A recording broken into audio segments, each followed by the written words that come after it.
Hey friends, welcome to Yoga Off the Mat. I'm your host, Divya. Let me begin by saying Happy New Year. I know I'm a little late. While the past month and a half has felt more like a year because of the non-stop shifts in societal structure, world news, etc., I still hope that your year has been off to a relatively good start. Because I live in America, I've been taking note of the silent and not so silent changes that are already underway, which point to a concerning and inevitable shift in our country in the next couple of years. I mean, it's already been happening behind the scenes for who knows how long, but now it's visible and laid bare for all to see. It's clear to me that now, more than ever, we have to prioritize collectively building our mental strength and resilience. We need to be gaining spiritual wisdom and practicing discernment, and seek knowledge outside of traditional academic institutional structures, all of which are breaking down before our very eyes anyway. Capitalism is attempting to overturn the way that our world works and decimate the last remaining structures of collective and community care. We should be alarmed. This looks like banning books in schools, eradicating topics like critical race theory, and the election of leadership that discriminate and divide rather than unite and harmonize. It also looks like the vilification of some religions and the integrations of others into state affairs. Basically, they want us dumb, drained, and defenseless. Everything that's already happened has left many of us feeling helpless and disillusioned, which is totally understandable and normal. It's left us feeling like we don't know where to start, and that any effort would be futile and insignificant in the grander scheme of things. I get it. I mean, which catastrophe would we even start with? Climate change? Censorship? Economic disparity? Healthcare reform? Transparently speaking, I really do feel like any one of these issues are too big for any individual to take on. I also don't think everyone's purpose is to resist in the same way. If you're here watching this, you're probably someone who's already been resisting this in some way. Or maybe you've had an awakening and are seeking alternative methods of learning to fortify yourself for the future ahead of us and build real community. Regardless of whether or not you live in America, you've likely been affected in some way, shape, or form by what's happening here. So, returning to why you're here specifically, we're all here because we've come to understand that at some cellular level, yoga is one method of resistance. It is the most ancient built-in technology that we have to open up our consciousness, to see beyond the veil that we're shrouded in and affect real positive change in society. You and I both inherently know that yoga presents a world of opportunity beyond the mat. It offers us tools to scrub our minds of social conditioning, to tap into our spiritual intuition, to build discipline, and strengthen our emotional resilience. The question is how? Today, I'm going to teach you 5 ways to harness yoga to do exactly this. Tap in. The magic of yoga is that you can feel its alchemy in so many ways. Asana is the vehicle through which the majority of us have experienced yoga's power. When we take certain postures or focus our energy and breathe intentionally, we can literally shake up and flush out stuck emotions, which can manifest as physical pain or ingrained habits and conditioning. Movement can heighten or relax our nervous system based on the cadence of our breathing. Isn't that wild? Even at a very basic level, practicing asana is an excellent precursor to accessing higher levels of consciousness through meditation, simply because we have already quietened the monkey mind and cleared the way for divine energy to come through. It truly cannot be understated that we can heal ourselves through asana. But let's focus on some of the other modalities available to us through yoga. Here are 5 yogic tactics to mentally prepare you for major societal transition. Svadhyaya, self-study and introspection. Tapas, discipline and stamina. Brahmacharya, moderation of energy. Pranayama, harnessing life force. Dharana, concentration and focus. Let's dive in. You might have noticed a theme between these tactics that I've shared. They all have to do with our internal world, not external. Notice that none of these practices directly involve other people or external factors. This handbook for mental resilience has to do with fortifying yourself from the inside out. So first, we have Svadhyaya. Svadhyaya is the practice of introspection and reflection. It's all about taking the time to intentionally reflect on our ideas, habits, and thoughts. It allows us to develop a sense of self and recognize how we've been operating. Regular reflection prevents us from mindlessly cementing our conditioning. Conditioning that could be holding us back in some way. Conditioning that could keep us on the wrong path for too long. Svadhyaya is like getting on the train and losing yourself in an amazing playlist, but remembering to look up every so often to check what station you're at. Without these momentary pauses that serve as signposts on our journey, we could very well end up at the wrong place, surrounded by the wrong environment and the wrong people. Similarly, Svadhyaya teaches us to periodically observe and challenge ourselves. In my experience, this is most easily done by tapping into your emotions. And conveniently, we're living in times that evoke a pretty steady stream of emotion. Next time something happens that triggers you and you start to react, Catch yourself in that moment. Do one of those freeze frames like you see on a sitcom and ask yourself a few simple questions. What emotion is coming up for me right now? Anger, grief, sadness, elation? Get specific. Where did it come from? As in, what specifically triggered this emotion? Do I inherently feel this way? Is this emotion truly my own? Or am I defaulting without truly understand why I'm feeling this way? What is this emotion trying to tell me? Am I feeling personally impacted? Is my empathy for something or someone else amplifying how I feel? How does this tangibly feel? Are there any physical sensations in my body? Is it straightforward and singular, or do I feel an avalanche of emotions on its tail? How is my mind handling this emotion? Do I have clarity or is it noisy? The purpose of questioning your emotions in this way isn't to complicate something that could be a natural reaction, but rather to give you agency over yourself. Again, the reality that we live in is that everything is designed to stimulate us, to get a reaction out of us. And in the process, we lose a lot of our power. Music, politics, TV, social media content, they are all optimized to have maximum psychological impact because emotional control over a person or a group makes them easier to manipulate. In simpler terms, it's herd mentality. Svadhyaya breaks that complacency. It helps us connect with others in a more authentic way by first increasing our tolerance for discomfort and nuance within ourselves. When we develop a resilience to emotional reactivity, we become harder to control.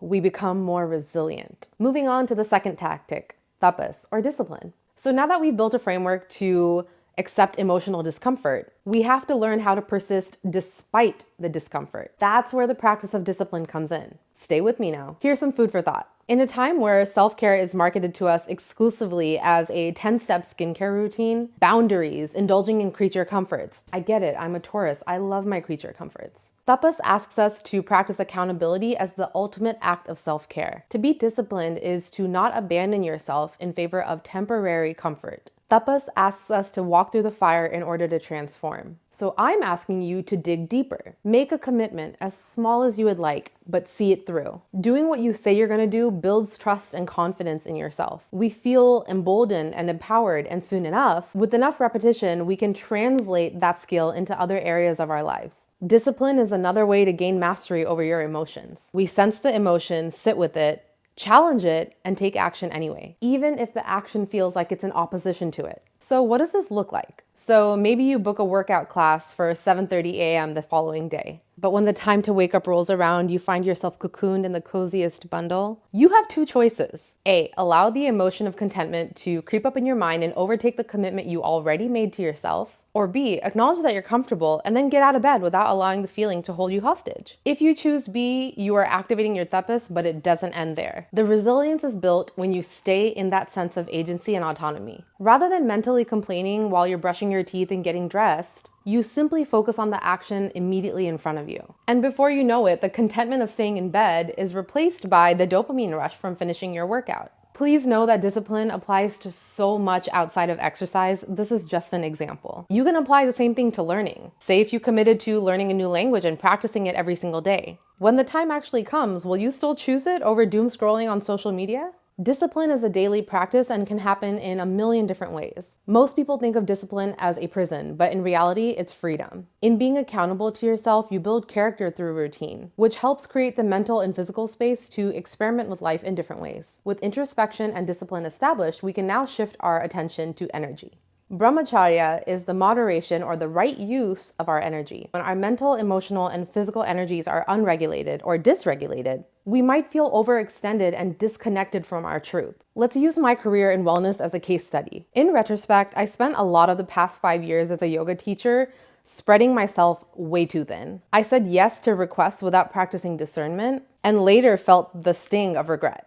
I overexerted myself with teaching classes on top of a mountain load of work and became physically, emotionally, and mentally burned out. I was vulnerable with people who hadn't earned my trust, and later, as a result, felt emotionally depleted. Once I started drawing my energy back into myself and thinking before I speak or act or agree to anything, I noticed an immediate transformation in my inner world. I suddenly had so much more bandwidth and my instincts kicked back in. I no longer felt an erratic outpouring of my energy, and instead, I felt like I was part of an even energy exchange, one where I could contribute sustainably and open myself up to new avenues of work that aligned with my values. This includes more work that incorporates mutual aid support and social justice advocacy, community classes, and volunteering. You can achieve this level of alignment too, whether it applies to your work, your relationships, or something else. It just begins with your willingness to deconstruct your default behaviors in exchange for more aligned action. Next, we have pranayama. If you're paying attention to the news cycle, like at all, your nervous system is probably somewhat fried. You might have a steady stream of anxiety throughout the day,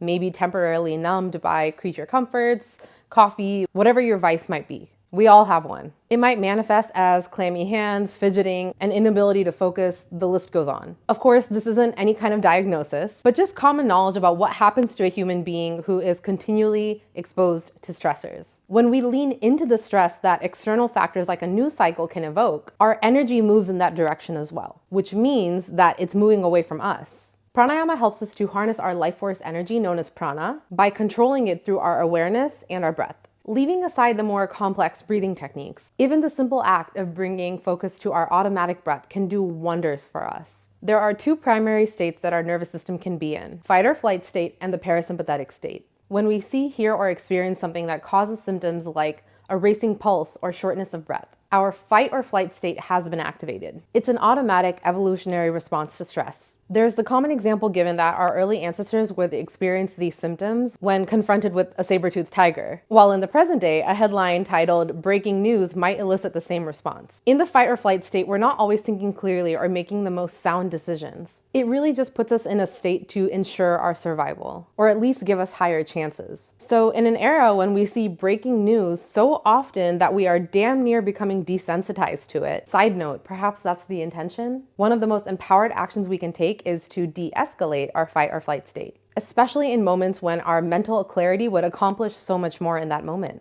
So that's where pranayama comes in. It literally activates our parasympathetic nervous system. On a physical level, it slows down our heart rate and regulates cortisol spikes. Mentally, it clears the mind of distracting thoughts by narrowing our focus to our inhales and our exhales. This is such a critical tool that you have at your disposal. In a time when our attention is our currency, when our mindfulness is a threat, we can use pranayama to take back our power.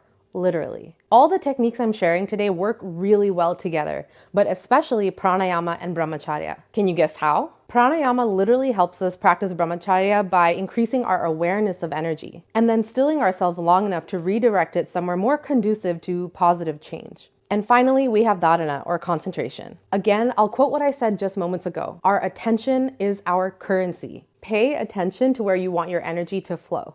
Concentration is nothing but a focused stream of attention. It's no different than a muscle that atrophies without use. Meditation is a state reached when our concentration is flowing naturally. This is why I always say that meditation doesn't happen when you're sitting in a corner with your eyes closed. It can just as easily happen when you're lost in the act of painting or singing or chanting or running. It's just total, utter presence. Honing your concentration, on the other hand, is hard work. That is the meat and potatoes of the meditation practice. First, you have to drastically reduce your distractions and catch yourself every single time that you succumb to them. And you can absolutely do this as a practice every single day. Start by challenging yourself to complete a chore without multitasking. This might look like washing the dishes without talking to someone on the phone, reading a chapter of your book without reaching for your phone every 5 seconds, or practicing asana without a playlist blasting in the background. I'm guilty of this. I often listen to audiobooks while I'm doing something else, and my act of concentration has been shifting away from audiobooks